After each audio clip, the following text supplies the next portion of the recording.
अघोरी बाबांच्या सगळ्यात आधीचा नादी कधीच लागायचं नसतं.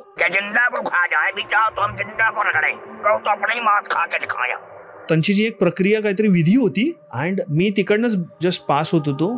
तिकडचे मेन अघोरी होते ना, त्यांनी बघितलं मला आणि ओरडले. मी आधी दुर्लक्ष केलं, आता त्यांनी परत आवाज दिला मला. मी असं बसलो आणि असं डोक्यावर हात ठेवला. मी एका वेगळ्या ट्रान्समध्ये गेलो. आय स्टील कॅनॉट एक्सप्लेन ते काय होतं. वाराणसीला वेगवेगळे घाट आहेत. हरिश्चंद्र घाट, मणिकर्णिका घाट. तिकडे अघोरीज येतात. अघोरी बाबांच्या सगळ्यात आधीचा नादी कधीच लागायचं नसतं. बिकॉज ते कसे आहेत ना, ते तुमच्या माझ्यासारखे लोक नाही आहेत. ते एका वेगळ्याच दुनियेत असतात. मी कधीच रेकमेंड न करेन तुम्ही जाऊन डिस्टर्ब करा त्यांना. ते जेव्हा त्यांच्या कुठल्याही गोष्टीत असतील ना, करू द्या त्यांना. हां, तुम्ही त्यांना छेडायला तर अजिबातच जाऊ नका. Because those are very powerful people. त्यांच्याकडे जी नॉलेज आहे, त्यांच्याकडे जे पॉवर्स आहेत ना, ते त्यांनी आपण ज्या जगात जगतो ना, त्या जगाला त्यागलं आहे त्या लोकांनी. सो न्यू मून, अमावस्याची रात्र, तशी झोप येत नाही म्हणून मी असं फिरत बसलेलो आणि फिरता फिरता मी आलो मणिकर्णिका घाट. तिकडे दिवस रात्र नुसत्या बॉड्या जळत असतात constantly, day in day out. Harishchandra Ghat आहे, मणिकर्णिका घाट आहे, हे नोटोरियस आहेत, जिकडे डे इन डे आउट दिवसाचे 24 तास नुसत्या त्याची स्मशानामध्ये बॉड्या नुसत्या जळतच असतात. बरोबर. आता हा काही एवढा लेट पण नव्हता. मी तिकडे पोचलो काहीतरी 11:30 दरम्यान आणि पावलीच गेलेलो. कारण का मी तिकडे कुठेतरी ते आपले छोटे मोठे रूम्स असतात ना, आश्रम टाईपचे जे रूम्स असतात ना, तिकडे राहिलेलो मी गेलो.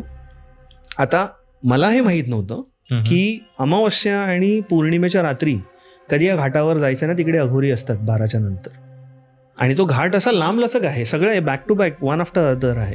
तर मी मणिकर्णिका घाटला होतो. मी आधी गेलो राईटला तिकडे थोडं एक्सप्लोअर केलं की काय आहे. आणि तिकडे कसं आहे ना, घाटावरती जुने देऊळ वगैरे पण आहेत.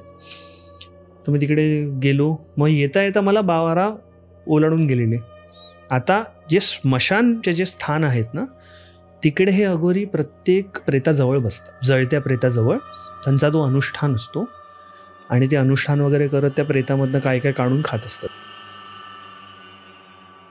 सो त्यांचा ते भोगविधी चालू होती. कसं असतं माहिती आहे, त्यांच्यात एक अप्रेंटिसशिप असते. आता जसं कॉर्पोरेट ऑफिसमध्ये पण मी आता नवीन आहे. कारण का अघोरी तुम्ही असं साधा व्यक्ती नाही म्हणू शकत. तुमच्यात ती इच्छाशक्ती असली पाहिजे आणि तुमच्यात तो त्याग असला पाहिजे. ट्रू. आणि जे खूप जुने अघोरी असतात ना, ते मेंटॉर करतात. सो त्यांची जी एक प्रक्रिया काहीतरी विधी होती अँड मी तिकडनंच जस्ट पास होत होतो. तिकडचे मेन अघोरी होते ना, त्यांनी बघितलं मला आणि ओरडले, इकडे. Because he was a very different being all together. उंच असा 6 फूट असा दिप्पाट व्यक्ती, लांब अशा जटा, चेहऱ्यावरती पूर्ण ती राख आणि डोळ्यांच्या आजूबाजूला फक्त काळीख आणि बाकी हाताला रुद्राक्ष वगैरे. म्हणजे जणू आहे ना,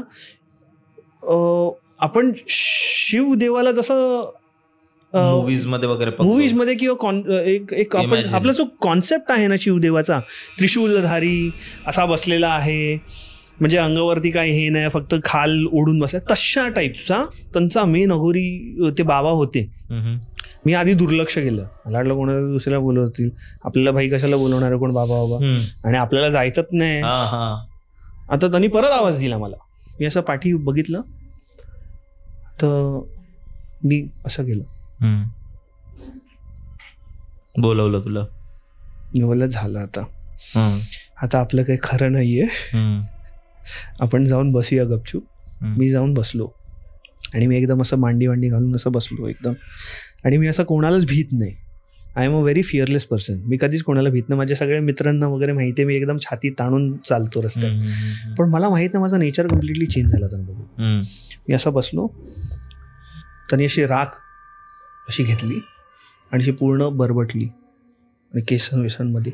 ती राख म्हणजे काय, आपण जी अस्थी घेऊन जातो ना माणसांची विसर्जन करायला, ती अस्थी म्हणजे बाजूला प्रेत जळतंय तिकडून ती घेतली, त्याची घेतली आणि पूर्ण मस्तकाला लावली आणि असं डोक्यावर हात ठेवला. मी एका वेगळ्या ट्रान्समध्ये गेलो. आय स्टील कॅनॉट एक्सप्लेन ते काय होतं. मला एक कॉस्मिक जे आपण जे जेम्स वेब टेलिस्कोपमध्ये वगैरे जे नेब्युलाज वगैरे दाखवतात ना, मला ते दिसतंय आणि मला फक्त त्रिदेवांचं एक सिलआउट दिसलं. म्हणजे अक्षरशः त्रिदेवांचं मला दर्शन घडलंय त्या कॉस्मिक रेल्ममध्ये. बापरे. म्हणजे आपण जसे दत्तदेवांची छवी बघतो ना, ब्रह्मा विष्णू महेशांचं ते मॅनिफेस्टेशन आहे, मला सेम तसंच दिसलं. बापरे. म्हणजे असं त्यांनी फक्त डोक्यावर हात ठेवला आणि मग परत असा केस ओढून मला तिकडनं काढलं बाहेर. डेंजर होतं बाबा हे. आणि मी असं सहजासहजी मला आहे ना रडू नाही येत. म्हणजे खूप लोकांना हे अग्री जे मला ओळखतात ना की हा काय रडणारा माणूस नाही, मला अक्षरशः ढसा रडू आला. बापरे. मी बोलो बाबा क्या था, कर्म है तेरा, तेरे को दर्शन मिल गया, यही तेरे को दिलाना था, इसलिए तुझे बुलाया था. मुझे तुझसे कुछ नहीं चाहिए और तेरे में उतनी कुव्वत भी नहीं है कि तू मुझको कुछ दे, और तुझे क्या चाहिए बता.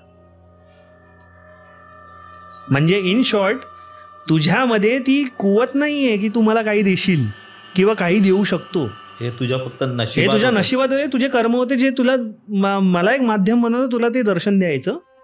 आणि तुला आता मी देऊन ते परत पाठवतोय, तुला अजून काय पाहिजे ते सांग. त्याला मला काहीच नको. मी त्या मनस्थिती किंवा मनशेनी आलोच नाही. मी घाबरत होतो तुम्हाला भेटायला. मी स्पष्टपणे सांगितलं त्यांना, बाबा मैं सच में डर रहा था कि मुझे नहीं पता था आप क्या मांगोगे मुझसे, क्योंकि मेरी उतनी औकात नहीं है कि मैं आपको कुछ दूं. कोई आपको कुछ नहीं दे सकता, क्योंकि आप जो त्याग करते हो ना, ये मेरे में हिम्मत नहीं है करने की. तसे हसले